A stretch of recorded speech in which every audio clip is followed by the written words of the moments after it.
मैं पिछले दिनों देख रहा था समाजवादी पार्टी के अध्यक्ष अखिलेश यादव की पुत्री के खिलाफ कुछ लोगों ने गलत टिप्पणियां की थी।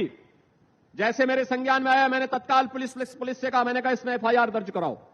बेटी के खिलाफ कोई भी अपमानजनक टिप्पणी स्वीकार्य नहीं होनी चाहिए। बेटी बेटी होती है और हम तो संस्कार में पले बसे हैं जहां कहा जाता कि गांव की बेटी सबकी बेटी, गांव की बहन सबकी बहन। कितना बुरा गलत मानते ये इसलिए हमला हो रहा है क्योंकि जो दो लोग ऊपर बैठे हैं उनका कोई परिवार नहीं है। परिवार वाले ही अपना दुख दर्द परिवार वालों का दुख दर्द समझते हैं। परिवार वाले ही परिवार वालों का दुख दर्द समझते हैं। जो बैठे हैं कुर्सी पर उन्हें कोई चिंता नहीं है परिवारों की। आप इसको कितना नमस्कार, विद्या न्यूज 9 में आपका स्वागत है। पिछले 4-5 दिनों से समाजवादी पार्टी के प्रमुख और पूर्व मुख्यमंत्री अखिलेश यादव की बेटी अदिति को लेकर के उलूल जिल्लूल बातें हो रही थी। अचानक सोशल मीडिया पर बाढ़ आ गई और इज्जत उछाली जाने लगी। ऐसे आरोप की बताने में भी अजीब लगेगा। अखिलेश यादव एक पिता के रूप में स्वाभाविक सी बात है, इसे लेकर के बिफरे। समाजवादी पार्टी के नेता भी बिफर गए और मांग होने लगी सरकार से। जैसा कि इन सियासतदानों की आदत है, कहीं ना कहीं घरेलू मामले में भी सियासत को ला ही देते हैं।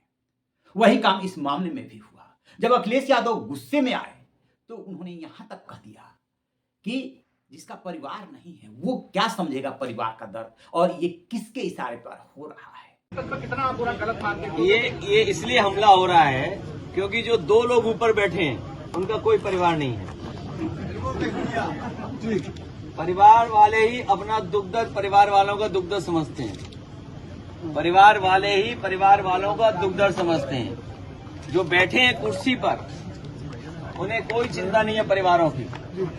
आप इसको कितना इसका आज सीएम योगी ने आजमगढ़ में एक कार्यक्रम में जवाब दिया है। सुनिए उन्होंने क्या कहा। मैं पिछले दिनों देख रहा था समाजवादी पार्टी के अध्यक्ष अखिलेश यादव की पुत्री के खिलाफ कुछ लोगों ने गलत टिप्पणियां की थी। जैसे मेरे संज्ञान में आया, मैंने तत्काल पुलिस से कहा, मैंने कहा इसमें एफआईआर दर्ज कराओ। बेटी के खिलाफ कोई भी अपमानजनक टिप्पणी स्वीकार्य नहीं होनी चाहिए। बेटी बेटी होती है और हम तो संस्कार में पले बसे हैं जहां कहा जाता कि गांव की बेटी सबकी बेटी, गांव की बहन सबकी बहन। हमने तो कोई भेदभाव नहीं किया, लेकिन अखिलेश जी दूसरों को उपदेश देते हो, अपने चेले चपाटों को भी थोड़ा उपदेश दे दो कि अपनी भाषा को संयम कर ले। दूसरों के प्रति टिप्पणी करने के पहले स्वयं भी सोचा करो कि उनके लोग किस प्रकार की भाषा का प्रयोग बहन और बेटियों के प्रति, बुजुर्गों के प्रति, दिवंगत लोगों के प्रति और वरिष्ठ नेताओं के प्रति करते हैं। इसके बारे में उनको भी अपने लोगों को संस्कारित करने की आवश्यकता है। अच्छा होगा उनको समझाओ, और नहीं समझ सकते तो हमारे हवाले कर दो, हम उनको अच्छी तरह समझा देंगे। उन्होंने दो टूक कहा कि हम उस संस्कार में पले बसे हैं जहां पर गांव की बेटी, समाज की बेटी, बेटी मां सबकी बेटी होती है। यही बात बहन पे भी लागू होती है। अखिलेश यादव की बेटी के बारे में जैसे ही ऐसे आपत्तिजनक कंटेंट और पोस्ट के बारे में उन्हें जानकारी मिली, तत्काल पुलिस को निर्देश दिया कि इसमें एफआईआर दर्ज करके कड़ी कार्रवाई होनी चाहिए। लेकिन योगी यहीं तक नहीं रुके। उन्होंने कहा कि अखिलेश यादव जी, आप अपने चेले चपाटों को भी बोल दीजिए कि जब वो कमेंट करते हैं, वो सोशल मीडिया पर पोस्ट डालते हैं, तो ये नहीं देखते हैं कि कौन महिला है, कौन लड़की है, कौन जीवित है, कौन मर गया है। आप बुजुर्ग हो, महिला हो, बच्ची हो, किसी के बारे में उलूल जुलूल बातें करते हैं, कमेंट करते हैं। तो आप इन्हें संभाल लीजिए, और यदि आपसे नहीं संभल रहे हैं तो फिर हम संभाल देंगे, हमें सौंप दीजिए। तो एक तरफ जहां उन्होंने अपनी जिम्मेदारी निभाई कि ये बात बिल्कुल हरगिज बर्दाश्त नहीं की जा सकती, वहीं दूसरी तरफ अखिलेश यादव को आईना दिखाने की कोशिश की कि आपकी पार्टी और आपके कार्यकर्ता क्या करते हैं, उस पर भी जरा गौर फरमाया कीजिए। अब बात अखिलेश यादव के उस बयान की जो हालिया उन्होंने बयान दिया है कि परिवार वाले ही परिवार वालों का दर्द समझ सकते हैं, और वो जो 2 कुर्सी पर बैठे हैं उनका परिवार नहीं है तो वो भला क्या दर्द समझेंगे। उनका इशारा सीधे प्रधानमंत्री नरेंद्र मोदी और सीएम योगी के प्रति है, क्योंकि दोनों में से किसी का परिवार नहीं है। तो अब ये बात तो दिखनी होगी ना कि जहां एकदम निहायत पारिवारिक बात हो वहां पर सियासत नहीं होनी चाहिए, लेकिन कोई विपक्ष ये मानता ही नहीं है। इतना सेंसिटिव मैटर कि अखिलेश यादव की बड़ी बेटी जो है अदिति यादव, उनके बारे में ये सब इतनी गंदी बातें हुई सोशल मीडिया पर, लेकिन उस पर बात करते हुए भी सियासत कर रहे हैं। और यही बात इधर से भी हो रही है कि अपने चेले चाटों को समझाइए, इसमें राजनीति नहीं होनी चाहिए, ऐसे पोस्ट और ऐसी भाषा से बचा जाना चाहिए। बहरहाल अब कानपुर साइबर सेल में जो है इसकी एफआईआर हो गई है, जिसमें 3 लोग नामजद किए गए हैं और उसकी जांच हो रही है।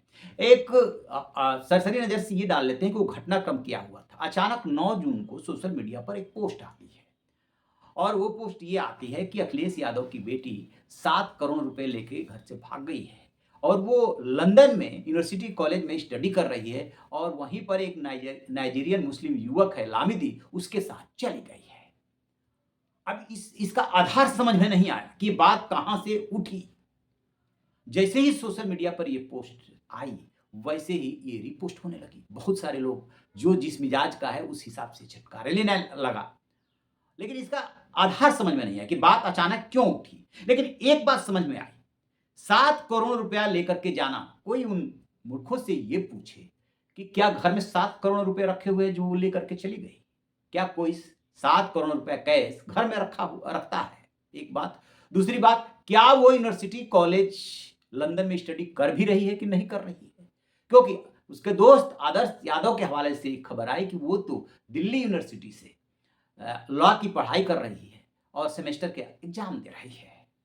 अब क्या सच है ये तो बेहतर अखिलेश यादव और उनका परिवार ही जानता है, लेकिन ये 2 तरह की बातें आई। अब इस 7 करोड़ वाली बात से ही राजनीति को जोड़िए।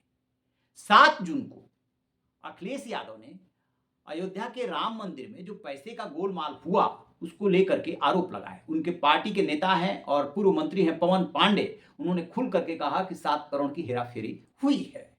किसमें? जो राम मंदिर में चढ़ावा आता है उसमें। वही 7 करोड़ की रकम वहां से उठा करके यहां चिपका दी जाती है। अब दोनों को कनेक्ट कीजिए। एक तरफ 7 जून को वो आरोप लगाते हैं पवन पांडे और अखिलेश यादव ने भी पोस्ट किया, और 9 तारीख को 7 करोड़ इधर जो है चिपक जाता है। तो इसमें भी कहीं ना कहीं कनेक्शन है। अब अखिलेश यादव या उनकी पार्टी ने एक मुद्दा उठाया, जो मुद्दा अब जाकर के गंभीर हो गया है। विपक्ष में ये उनका काम है कि यदि कोई आरोप लगता है, कोई बात सामने आती है तो वो जनता के बीच उसे ले जाए। वो जनता के बीच ले गए तो इसमें इतनी बुरा मानने वाली कौन सी बात हो गई? और तुरंत जो है 7 करोड़ की रकम उनकी बेटी से चस्पा कर दी जाती है। बहुत ही आपत्तिजनक, इसकी जितनी निंदा की जाए वो कम है। और अब जब अखिलेश यादव ये पहला बयान ये दिए कि ऐसे ऐसे हो रहा है, किसके इशारे पे हो रहा है, यदि जो चेयर पे बैठे हैं, जो सत्ता में बैठे हैं, क्या उनके साथ पे नहीं हो रहा है, ये सब आरोप उन्होंने लगाया। फिर बाद में उन्होंने जब ये एफआईआर दर्ज हो गई तो थोड़ा माइल्ड हो गए और फिर इसको सियासी रंग दे दिया कि परिवार के दर्द को वही समझ सकते हैं जिनका कि परिवार हो। अब जाकर के सीएम योगी ने आजमगढ़ के मंच से इस पर बोला है, और वो बातें जो बीजेपी शिद्दत से उठाती रही है, इस समाजवादी पार्टी के नेता और कार्यकर्ता जो कमेंट करते हैं वो बहुत ही अभद्र कमेंट करते हैं, वही बात सीएम योगी ने कह दी है अखिलेश यादव से कि आप अपने चेले चपाटों को समझाइए, और यदि आपके समझाने से नहीं समझते हैं तो हमारे हवाले कर दीजिए, हम उन्हें ठीक कर देंगे। आपको बता दें कि इस ऐसे ही कमेंटबाजी को लेकर के, पोस्ट को लेकर के पहले भी समाजवादी पार्टी और बीजेपी आमने सामने आ चुकी है। बीजेपी की एक महिला प्रवक्ता ने ऐसा उलूल जुलूल ऐसी भाषा का इस्तेमाल करते हुए पोस्ट डालनी शुरू कर दी कि समाजवादी पार्टी के नाक में दम आ गया और दोनों तरफ से टकराव सा होने लगा। किसी तरीके से वो मामला सुलझा था, उसमें एफआईआर हुई थी, गिरफ्तारी भी हुई थी। और अब जब ये सब हुआ, राम मंदिर का किस्सा, उसके जस्ट बाद अखिलेश यादव की बेटी का मामला उठा दिया गया, जिसकी अभी तक की छानबीन में बिना सिर पैर के ये पूरा घटनाक्रम है, एकदम कोरी अफवाह। आप क्या सोचते हैं कमेंट बॉक्स में जरूर बताइएगा। Thank you.